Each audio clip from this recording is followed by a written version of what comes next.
Kung pag-verify ninyo doon sa e-warrant, saan po kayo nagbe-verify? Sa opisina po namin, sir.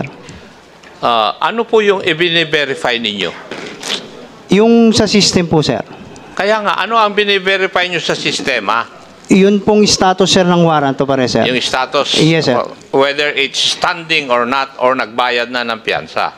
Yes, sir. Yes. Huwag mo akong biruin, iho, dahil trabaho ko yan nung ako ang chief ng CIS, eh. Yes, sir.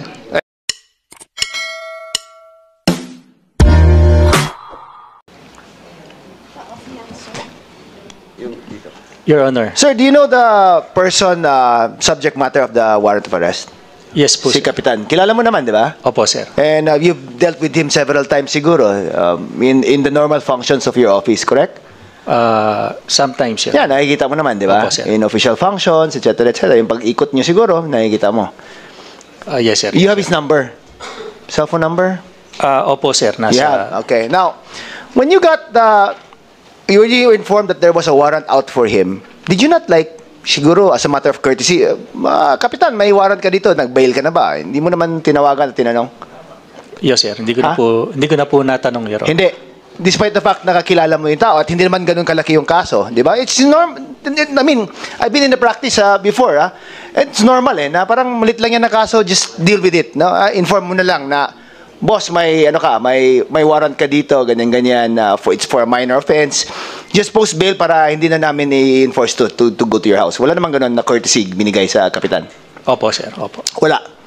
Wala po, sir. Judgment call mo yun. Yes, sir. Yes, sir. Okay, so now, in enforcing, how many times have you enforced the warrant as chief of police of that town? Of that city, I'm sorry. Sir, Marami na. nag-enforce isang beses pa lang po, sir. First time mo? First time, sir. Okay, how about in your other stations where you were assigned? Ilang beses ka nakapag-enforce ng warrant? Hindi ko na po masyadong maalala. Pero Marami na. may mga times na sinasamahan ko po, sir, yung tropa. Sir. So ilang times na rin nakapag-enforce ng warrant? Mga handful lang siguro, sir. Ano? Handful, sir. Kasi Handful. usually, Handful. Okay, in this handful of cases, how many times did you call for the SWAT team to be included in the enforcement of a search warrant or of a warrant of arrest? depende po, sir, sa... I'm asking you, in the handful of cases that you handled, how many times did you call on the SWAT team to be present to enforce the warrant of arrest? Mga less than 5, Your Honor po, sir. You said handful, so that's 5. Yes, sir. Yes, sir. So in 5 times mo rin tinawag yung SWAT to enforce a warrant? No, sir. Depende po, sir, sa profile po, sir. Depends sa profile. Now, you know the person. You know his profile. Did it need the SWAT to be present? Opo, sir. Why? Is he a violent person? Sir, Is he known to be a violent person? Is he known no, to be armed and dangerous? meron po, sir. Meron? May high-powered po siya, sir. May high-powered firearm. Yes, sir. License naman? License, sir. Is he bringing it around with him? As to the license, sir, I'm not sure, sir. The But firearm. I have information na may Mr. Chair. several high-powered po, sir. Go ahead. Chair, Mr. Chair, Interject. before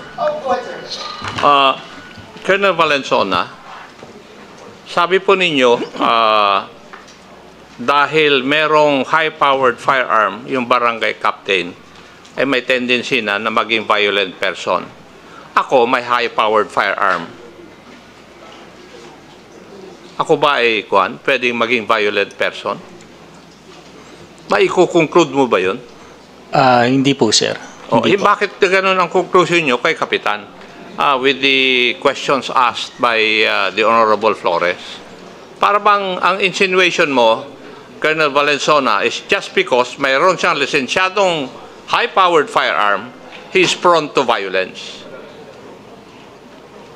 Yun ang conclusion mo na mali. Kasi ako, meron nga akong 5 high-powered firearms Am I prone to violence? Kasi yun ang conclusion mo. Mukhang mali po yata yung inyong conclusion na just because lisensyado ka ng high-powered firearms, may probability na maging violent ka. I think that is wrong. Thank you, Mr. Chair. And for that matter, I just wanted to add, Siguro, Colonel Valenzuela, no, kasi I know Kapitan Juninho, no? And most likely, kung ano siya, businessman siya, di ba? Yes, sir. And he's just protecting himself as well. And having guns like, kasi nakapunta na rin ako sa bahay nito, nakita ko yung mga baril nito. Kung meron naman siyang 5 o 7 na baril, I think it's hindi naman ibig sabihin na violent siyang tao. Unless meron siyang isang batalyon doon na mga ammunition and guns. That's a different story. But I believe that the person is just protecting himself as a businessman because he's a big businessman. I know this person. So, sige, you can answer back. Yes, sir. Thank you very much for the enlightenment, sir. Yun lang po, sir. Siguro po medyo nagkamali po ako dun, sir, sa aking decision, sir. Okay, anybody? You can proceed. A few more questions, Mr. Chair. Colonel Valenzuela? Tama ba? Opo, sir. Okay, now, what is the nature of the warrant of arrest that was, what is the nature of the case which resulted in the issuance of a warrant of arrest against the Kapitan? Sir, usurpation of authority. Usurpation to of warrant, authority. Okay, now, is that a violent criminal case, would you say? Your Honor, I think depende po dun sa... No, the nature of the crime he was accused of, is it violent in nature? Is it homicide, murder, physical injuries, whatever? No po, sir. No. Hindi naman? Yes, sir. Yes. Correct, di ba? And is the nature of the case, does the nature of the case involve the use of force, armed people, or ano? Does it involve that? The nature of the criminal complaint. The criminal complaint, sir, hindi ko po na-verify, sir. Yeah, but the nature of the case filed, example, usurpation of authority, does it necessarily include violence? Does it necessarily include guns? Does it necessarily include the use or abuse of superior force? It does not, correct? Yes, sir. Yes, sir. So, my question is, why would you go to the extent of calling in the SWAT? And how many armed personnel did you bring with you? Sir, 4 SWAT, sir. 4? Opo, sir. 4 lang? Yes, sir. Ilang mga armadong pulis pa ang sinama niyo? Meron akong mga intel and warrant officer, sir. Intel and warrant officers? Yes, sir. All in all, totaling how many people? 20, sir. 20. Just to enforce a warrant of arrest for usurpation of authority. Isn't that a bit too much, Colonel? Ayun po, sir, medyo nagkamali po siguro. Medyo sir, nagkamali. Sige. Thank you, Mr. Chair. Mr. Chair? Yes, go ahead, Congressman Apo. Can you please turn off the Congressman? Sige, go ahead, Congressman Apo. Chairman Inyon, tatakbo po ba kayong mayor sa susunod na eleksyon? They perceived it to be that I would run for the higher office, but after my last term, Kong, I'm out. Kasi nagtataka lang ako bakit ka pinag-iinteresan eh. I guess I have I have a guest lang, Your Honor. Thank you. Warrant officer, at what point in time did you receive the warrant? Good morning, sir. Sir, the warrant of arrest, nakita ko lang pa siya, sir, upon report sa station, sir, at around bago po mag 8 o'clock ng gabi. Bago mag 8 o'clock? Yes, sir. Teka, nag-oath ka na ba? Yes, sir, nung first day po. Okay, thank you. Nung nakita mo yung warrant of arrest sa e-warrant system ninyo, sinabi mo ba sa hepe mo? Yes, sir. Anong oras mo sinabi sa kanya? Sir, prior to that, sir, inabisuhan na rin po siya Anong prior to that? Ano yung that? Ay, sir, yung... Prior to what? Sir, bago ko po sabihin sa kanya, sinabi rin niyo po sa kanya nung aming e-warrant personnel, sir. So may e-warrant personnel kayo na in charge? Yes, sir. Nandito ba siya? Wala po, sir. O kaya, so more or less, around 8 o'clock na-receive sa e-warrant system yung warrant? No, sir. Mga around 7 po. 7. So, sino ang nagsabi sa iyo na may warrant si chairman? Yun pong aming e-warrant personnel po. Okay. And then what did you do thereafter?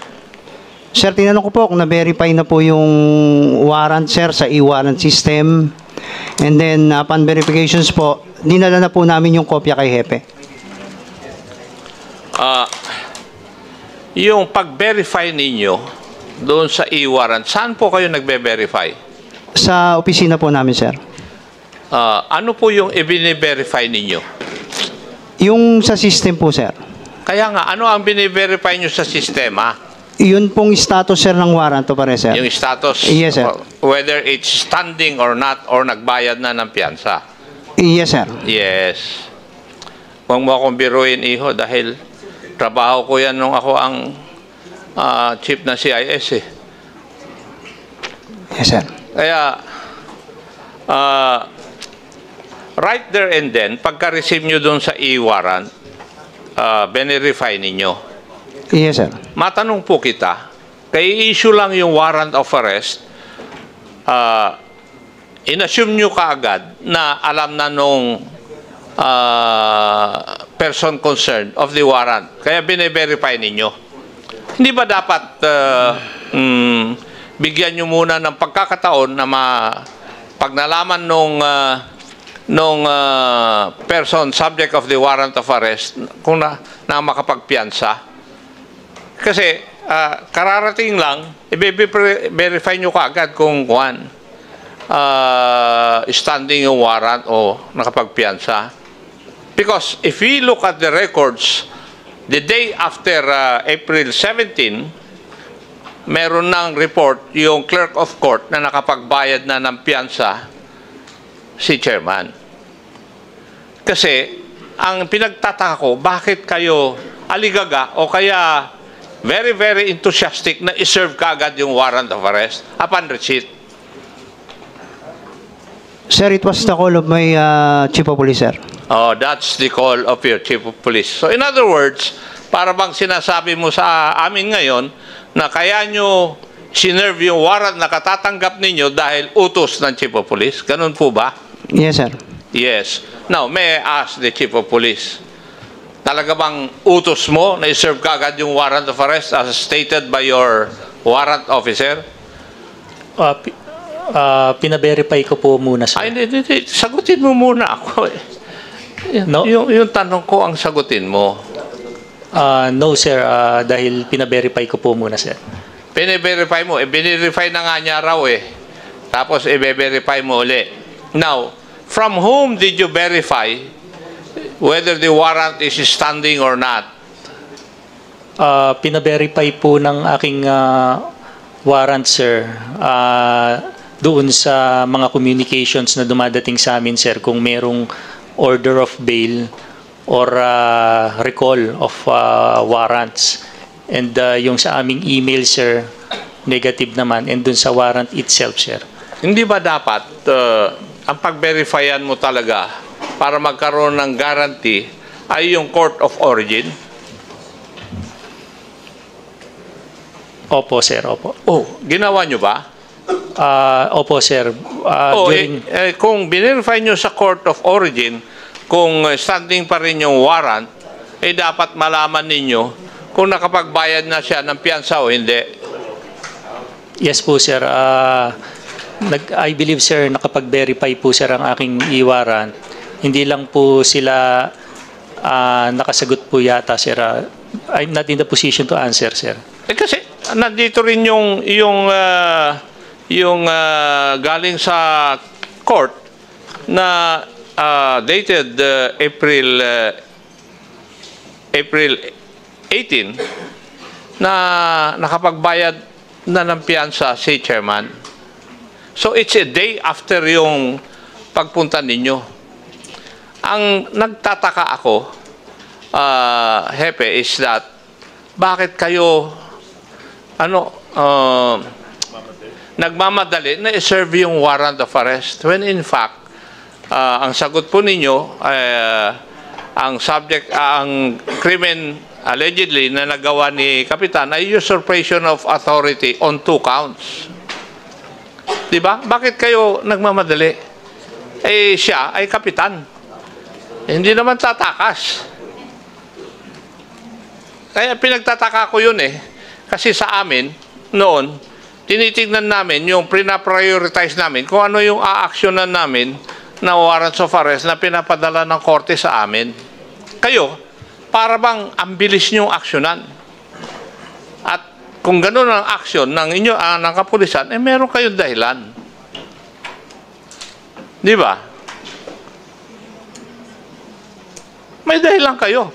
Bakit usurpation of authority pa lang yan, kilala pa ninyo, inamin mo kanina, nakilala mo si Kapitan, may numero ka ng kanyang cellphone, eh pero sinentro nyo ka agad eh. Upon receipt ng 8 o'clock, that day, sineserve nyo na yung warrant. Di ba? Parang nagmamadali kayo eh. So, kahit na sinong tao, magtataka. Di ba? Bakit para bang sinasadya nyo o talagang sinesentro nyo na arestuhin talaga si Kapitan? When in fact, he's a barangay captain. Kilala ninyo. May number kanya. Kaya may dahilan kung bakit kayo nagmamadali nung araw na yon para arestuhin si Kapitan. Thank you, Mr. Chair.